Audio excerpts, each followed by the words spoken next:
أعوذ بالله من الشيطان الرجيم. بسم الله الرحمن الرحيم. الحمد لله والصلاة والسلام على رسول الله. أما بعد، اللهم اغفر لنا ولشيخنا وللحاضرين. فقد قال المؤلف رحمنا الله وإياه: كتاب الحج. عن عائشة رضي الله عنها قالت: حججنا مع النبي صلى الله عليه وسلم فأفضنا يوم النحر، فحاضت صفية، فأراد النبي صلى الله عليه وسلم منها ما يريد الرجل من أهله، فقلت: يا رسول الله إنها حائض. قال: أحابستنا هي؟ قالوا: يا رسول الله إنها قد أفاضت يوم النحر. قال: اخرجوا. وفي لفظ قال النبي صلى الله عليه وسلم: عقرى حلقى أطافت يوم النحر؟ قيل: نعم. قال: فانفري. احسنت، بارك الله فيك. الحمد لله والصلاة والسلام على رسول الله وبعد. ام المؤمنین سیدہ عائشہ صدیقہ رضی اللہ تعالی عنہ کی روایت سے ہے، اور اس کا تعلق حج کے ایک اہم مسئلے سے ہے، اور یہ مسئلہ خواتین سے متعلق ہے۔ سیدہ عائشہ صدیقہ فرماتی ہیں: حججنا مع النبی صلی اللہ علیہ وسلم، ہم نے نبی صلی اللہ علیہ وسلم کے ساتھ حج کیا، فافضنا یوم النحر، یوم النحر یعنی 10 ذو الحج، اس کو قربانی کا دن کہا جاتا ہے، حالانکہ اس میں اور بھی اعمال انجام دیے جاتے ہیں، لیکن قربانی ایک بڑی افضل عبادت ہے، اس لیے اس دن کو یوم النحر کا نام دیا گیا۔ یوم النحر کو ہم نے طواف افاضہ کیا۔ طواف افاضہ یا طواف زیارت، جو کہ حج کا طواف ہے، اور یہ حج کا رکن ہے، اس کے بغیر حج قابل قبول نہیں ہوگا۔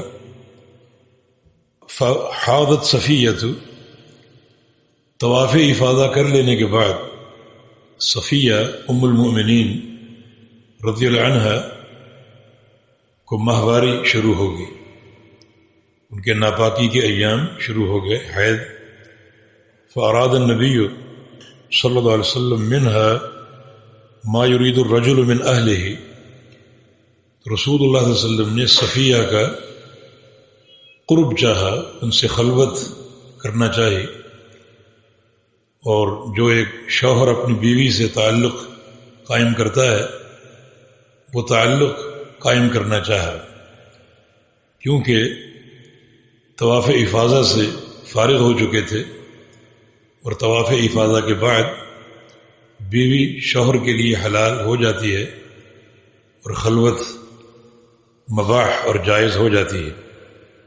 فقلت، تو عائشہ فرماتی ہے کہ میں نے عرض کیا: یا رسول اللہ صلی اللہ علیہ وسلم، انہا حائض، کہ صفیہ اس وقت حائضہ ہیں، اور ان کی ناپاکی کے ایام شروع ہو چکے ہیں۔ فقال، تو رسول اللہ صلی اللہ علیہ وسلم نے فرمایا: احابستنا ہی، کیا صفیہ ہمیں روکنے والی ہے، ہمیں روک دے گی؟ اس سے مراد یہ ہے کہ صفیہ طواف افاضہ کر چکی تھی، لیکن نبی علیہ السلام کو اس کا علم نہیں تھا، اور طواف وداع رخصت ہوتے ہوئے کرنا ضروری ہے، مرد کے لیے بھی عورت کے لیے بھی۔ تو آپ نے فرمایا کہ اس کا معنی یہ ہے کہ صفیہ ہمیں روکے گی، اور جب یہ پاک ہوگی تو پھر طواف وداع کر کے روانہ ہو سکے گی، تو تب تک ہمیں رکنا پڑے گا یہاں صفیہ کی خاطر۔ تو قالوا یا رسول اللہ صلی اللہ علیہ وسلم، لوگوں نے عرض کیا کہ یا رسول اللہ صلی اللہ علیہ وسلم، انہا قد افاضت یوم النحر، کہ صفیہ یوم النحر طواف افاضہ کر چکی ہیں، طواف افاضہ کر چکی ہیں۔ قال اخرجوا، تو فرمایا پھر روانہ ہو جاؤ۔ معنی یہ ہے کہ ایک خاتون اگر طواف افاضہ کر لے اور طواف وداع سے قبل اسے شرعی مجبوری لاحق ہو جائے، تو اس کا طواف افاضہ جو ہے وہ کافی رہے گا اور طواف وداع کرنے کی ضرورت نہیں ہے۔ طواف وداع واجب ہے مردوں عورتوں سب کے لیے، لیکن ایک خاتون اگر طواف افاضہ کر چکی ہے اور طواف وداع سے قبل اسے یہ مجبوری لاحق ہو گئی تو پھر وہ روانہ ہو سکتی ہے اور اس کا طواف افاضہ جو ہے وہ اس کے لیے کافی رہے گا۔ اور یہاں عقیدے کا مسئلہ بھی حل ہو رہا ہے کہ رسول اللہ صلی اللہ علیہ وسلم قطعاً عالم الغیب نہیں تھے، چنانچہ آپ کو یہ بھی معلوم نہیں تھا کہ صفیہ حائضہ ہیں یا نہیں۔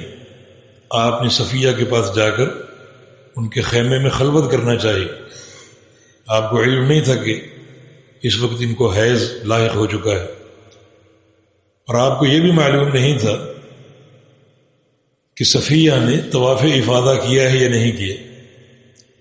آپ کو خبر دی گئی کہ یہ طواف افاضہ یا طواف زیارت کر چکی ہیں، تب آپ نے فرمایا کہ اخرجو، ٹھیک ہے پھر روانہ ہو جاؤ۔ اگر طواف افاضہ کر چکی ہیں تو یہ ان کے لیے کافی ہے۔ وفی لفظ قال النبی صلی اللہ علیہ وسلم، اور ایک حدیث میں یہ الفاظ ہیں کہ رسول اللہ صلی اللہ علیہ وسلم نے جب یہ سنا کہ صفیہ کو حیض کا عذر لاحق ہو گیا ہے، فرمایا کہ اقرا حلقہ، یہ دو الفاظ ایسے ہیں جس میں معنی مقصود نہیں ہوتا، لیکن ایک ڈانٹ ڈپٹ کا ہلکا پھلکا انداز ہے۔ ہر زبان میں ایسے الفاظ ہوتے ہیں جو زبانوں پر، اور بالخصوص جو بڑے بزرگ ہوتے ہیں ان کی زبانوں پر جاری ہوتے ہیں، لیکن اس کا معنی مقصود نہیں ہوتا، ہلکا پھلکا خفگی کا یا ناراضگی کا تھوڑا سا اظہار ہوتا ہے، بلکہ اس میں محبت بھی ٹپکتی ہے۔ جیسے کوئی بزرگ کسی بچے سے کہے کہ نامراد، یا یعنی اس طرح کے الفاظ زبان پر ہوتے ہیں کہ کم بخت، اس کا معنی مقصود نہیں ہوتا، یہ تھوڑا سا ایک ڈانٹ ڈپٹ کا انداز ہے، بلکہ بعض اوقات بے تکلفی اور ایک طرح کا ایک پیار کا انداز اس سے ظاہر ہوتا ہے۔ یہ اقرا حلقہ، اقرا اس اونٹنی کو کہا جاتا ہے جو لا ولد ہو، جو بچہ پیدا کرنے کی صلاحیت نہ رکھے، اور حلقہ کے دو معنی ہو سکتے ہیں، یعنی حلق کا درد یا سر کے بال ختم ہو جائیں، جھڑ جائیں۔ یہ کوئی بد دعا نہیں ہے، لیکن یہ الفاظ زبان پر ایسے موقعوں پر آ جاتے ہیں، جیسے ثقیلت کا امک، کہ تیری ماں تجھے گم پائے، تو اس کا معنی مقصود نہیں ہوتا، لیکن یہ ایک بے تکلفی اور بعض اوقات ایک پیار کا انداز اور ہلکا پھلکا خفگی کا ایک اظہار ہوتا ہے۔ جب پیارے پیغمبر نے سنا کہ صفیہ کو حیض کا عذر لاحق ہو گیا ہے، تو آپ نے یہ سوچ کر کہ انہوں نے طواف افاضہ شاید نہ کیا ہو، تو ہمیں اس کی خاطر رکنا پڑے گا 2 4 6 دن، جب تک یہ عذر ان کا قائم رہے گا تو ہمیں تاخیر ہوگی روانگی میں۔ لیکن آپ نے پوچھا اطافت یوم النحر، کیا صفیہ نے یوم النحر 10 ذو الحج کو طواف کر لیا تھا، یعنی طواف زیارت؟ قیل نعم، بتایا گیا کہ جی ہاں طواف کر لیا تھا۔ تو فرمایا کہ فن فیری، پھر کوچ کر لو، روانہ ہو جاؤ، پھر تمہیں طواف وداع کرنے کی ضرورت نہیں۔ تو اس حدیث سے یہ ثابت ہوا کہ طواف وداع بھی حج کے واجبات میں سے ہے، اس کو کرنا ضروری ہے روانگی کے ساتھ متصل، لیکن وہ خاتون مستثنا ہے، اس کے لیے رخصت ہے جو طواف زیارت کر چکی ہو اور اسے اس کے بعد ناپاکی کا عذر جو ہے وہ لاحق ہو چکا۔ جی